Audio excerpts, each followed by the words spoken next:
মুন্ডেশ্বরী নদীর ছবি আপনাদের দেখিয়েছিলাম, আর এবার নামখানার মৌসুনী দ্বীপের ছবি আপনাদের দেখাবো। অন্যতম পর্যটন কেন্দ্র, যেখানে প্রাকৃতিক দুর্যোগের ধাক্কা, ভয়াবহ ভাঙনের কবলে মৌসুনী দ্বীপ।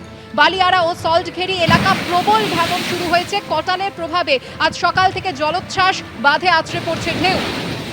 সরাসরি চলে যাব আমাদের প্রতিনিধি গৌতম মণ্ডলের কাছে। গৌতম, মৌসুনী দ্বীপের ছবি এই মুহূর্তে কি?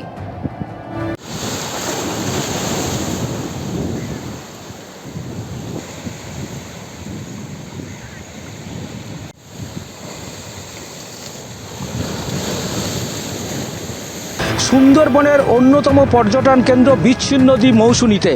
এইটা হচ্ছে বঙ্গোপসাগর ও চিনাই নদীর মোহনা, এবং গত বেশ কয়েকটি প্রাকৃতিক দুর্যোগের জেরে বেশ কিছুটা এই যে মৌসুনী দ্বীপ সহ যে সুন্দরবনের যে বিচ্ছিন্ন দ্বীপ রয়েছে, সেই প্রাকৃতিক দুর্যোগের ধাক্কা এখানে এসে লাগে। এবং আমরা এখন যেখানে দাঁড়িয়ে রয়েছি, এটা হচ্ছে সল্টঘেরি এলাকা, এবং সল্টঘেরি এবং বালিয়াড়া, এবং দেখতেই পাচ্ছি যে একদম বাঁধ বেহাল অবস্থায় পড়ে রয়েছে।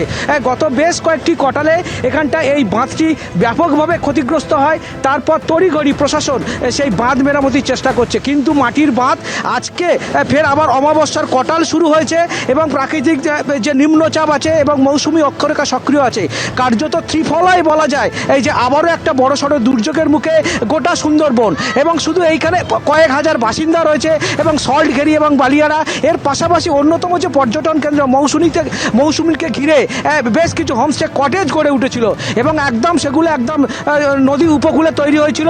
সেইগুলো কার্যত বেশ কয়েকটি কটালে বেশ কিছু অংশ নদীগর্ভে তলিয়ে গিয়েছে। আবার আজ থেকে কটাল শুরু হচ্ছে। মৌসুনী দ্বীপের পাশাপাশি সুন্দরবনের নামখানার যে অন্যান্য জায়গা রয়েছে, দারিকনগর এলাকা রয়েছে, এছাড়া পাথর প্রতিমার গোবর্ধনপুর রয়েছে, এছাড়া গঙ্গাসাগরের সমুদ্রতট রয়েছে। প্রত্যেকটি জায়গায় গত কটালে আমরা দেখেছিলাম ব্যাপকভাবে ভাঙন হয়েছিল। বিশেষ করে গঙ্গাসাগরের যে সমুদ্রতট, সেটাও ব্যাপকভাবে ভাঙন হয়েছিল। আজকে মৌসুনী দ্বীপের আজকের কটালে শুরু। এখানকার স্থানীয় বাসিন্দারা যেটা জানাচ্ছেন যে এই কটালের প্রভাব চলবে কিন্তু আগামী আরও 4 দিন। আজকের এখন ভাটার টান, কিন্তু তার মধ্যে আমরা দেখতে পাচ্ছি একদম উপকূলে প্রায় 6 থেকে 7 ফুট উচ্চতার ঢেউ আছড়ে পড়ছে।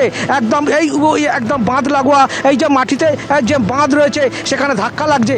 এবং এই যে পরিস্থিতি তৈরি হয়েছে, ইতিমধ্যে জেলা প্রশাসনের পক্ষ থেকে মিটিং করা হয়েছে, বৈঠক করা হয়েছে, এবং সুন্দরবনের প্রত্যেকটি ব্লকে, বিশেষ করে কাকদ্বীপ মহকুমার প্রত্যেকটি ব্লককে সতর্ক করা হয়েছে।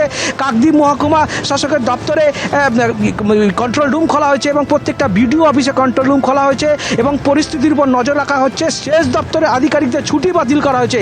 আগামী 4 দিন এই যে দুর্যোগ, এই পরিস্থিতি কোন দিকে যায় তার উপর নজর রাখা হচ্ছে প্রশাসনের পক্ষ থেকে।